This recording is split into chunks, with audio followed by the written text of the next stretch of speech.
Hello বন্ধুরা, আর আজকের বিকেলের টিফিন হচ্ছে পাস্তা। তো পাস্তার জন্য এখানে আমি পেঁয়াজ, কাঁচা লঙ্কা, ক্যাপসিকাম আর বাঁধাকপি কেটে রেখেছিলাম, দিয়ে দিয়েছি। আর টমেটো কাটা আছে। এখানে একটা স্যুপের প্যাকেট রাখা আছে, একটু স্যুপ টাইপের বানাবো। আর আমার পাস্তাও এখানে বয়েল হয়ে গেছে।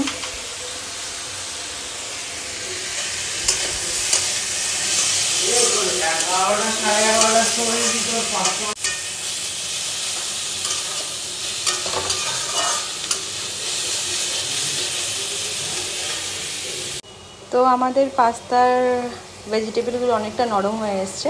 আর এখানে স্যুপের জন্য আমি গরম জল বসিয়ে দিয়েছি। তো স্যুপটা এবার আমি দিয়ে দিই এখানে।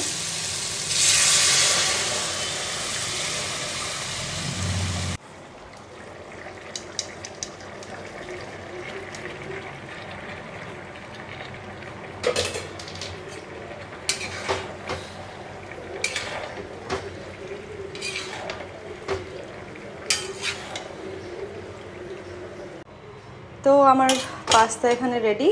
এবার আমি গরম গরম সার্ভ করে নিই।